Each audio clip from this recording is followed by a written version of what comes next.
Hello viewers, মজাদার recipe নিয়ে হাজির হইলাম রুই মাছ দিয়ে শিম আলুর তরকারি। তো সিমের সিজনে এই শীতের সময় শিম আলু দিয়ে রুই মাছ রান্না করলে যে এতটাই মজা লাগে কি আর বলবো।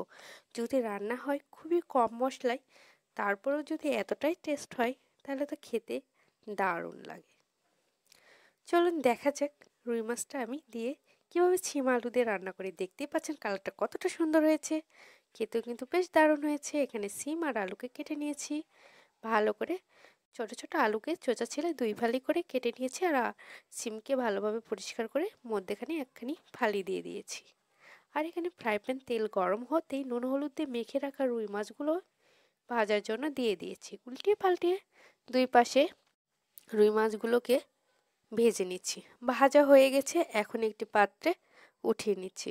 মাছ ভাজার তেলেই আমি দিয়ে দিলাম কাঁচামরিচ, জিরা, তেজপাতা আর দিয়ে দিব এই রান্নায় কিন্তু অন্যরকম একটা মশলার ফোড়ন হবে, সেটা হচ্ছে পাঁচ ফোড়ন। পাঁচ ফোড়ন আমরা সচরাচর সবজি বা ডালের দিই, তো এই রান্নায় অল্প মশলায় এজন্য আমি এখানে পাঁচ ফোড়ন ব্যবহার করতেছি, কিন্তু খেতে কিন্তু দারুণ হবে। আর এখানে দিয়ে দিলাম আলু। ভালোভাবে আলুগুলোকে ভাজার জন্য লবণ আর হলুদ পরিমাণ মতন দিয়ে দিলাম, দিয়ে একটু নাড়াচাড়া করে ঢেকে দিব যাতে ভালোভাবে এটা সিদ্ধও হয়ে যায় আর ভালোভাবে ভাজবো আমি এটাকে লাল লাল করে, এজন্য সিদ্ধ করে নিব। জল কিন্তু দেই নাই, এমনিতে লবণ দেওয়ার কারণে জল বের হয়ে গেছে। আর আলুকে আমি তেলেই ভাজবো, লাল লাল করে তেলে ভেজে নিয়েছি। এরপর আমি দিয়ে দিব শিমগুলোকে। তো শিমগুলোকে আমি দেওয়া হয়ে গেছে, দিয়ে একটু নাড়াচাড়া করে মিক্সড করে নিছি। তারপর একটু ঢাকনার সাহায্যে ঢাকনার সাথে আবারও ঢেকে দিয়েছি। ঢেকে দিলে এতে করে শিমটাও ভালোভাবে সিদ্ধ হয়ে যাবে। আর আমি এখন ভালো করে এটাকে ভেজে নিব।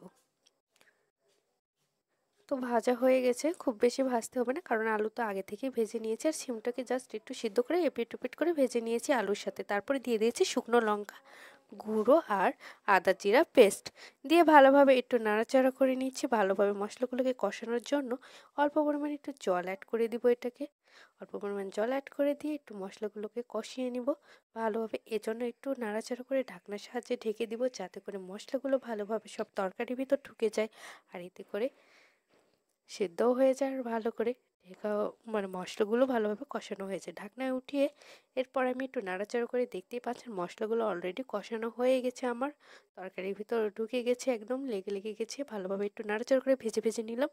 তারপর মশলাগুলো ভালো করে কষানো হয়েছে। এই রান্নাতে কিন্তু আমি কোনো পেঁয়াজ রসুন ব্যবহার করিনি।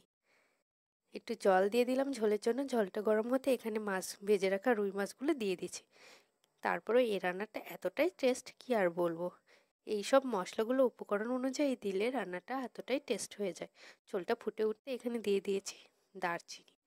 তো ভালোভাবে টকবক টকবক করে ফুটে উঠেছে আর দারচিনিটার ফ্লেভারটাও চারিদিকে ছড়িয়ে পড়েছে। আর হাতার সাহায্যে একটু আলুগুলিকে একটু গলিয়ে গলিয়ে নিচ্ছি।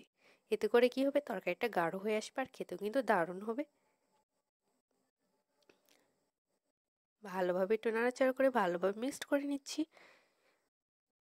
তখন ফুটতে ফুটতে উপরে তেল ছড়িয়ে আসবে তরকারি থেকে, তখনই বুঝতে হবে যে হ্যাঁ তরকারিটা হয়ে গেছে। এই তো দেখুন কতটা সুন্দর হয়েছে কালারটা, খেতেও কিন্তু বেশ দারুণ হয়েছে। আপনারাও এইভাবে অবশ্যই বাসায় ট্রাই করবেন, আশা করি ভালো লাগবে।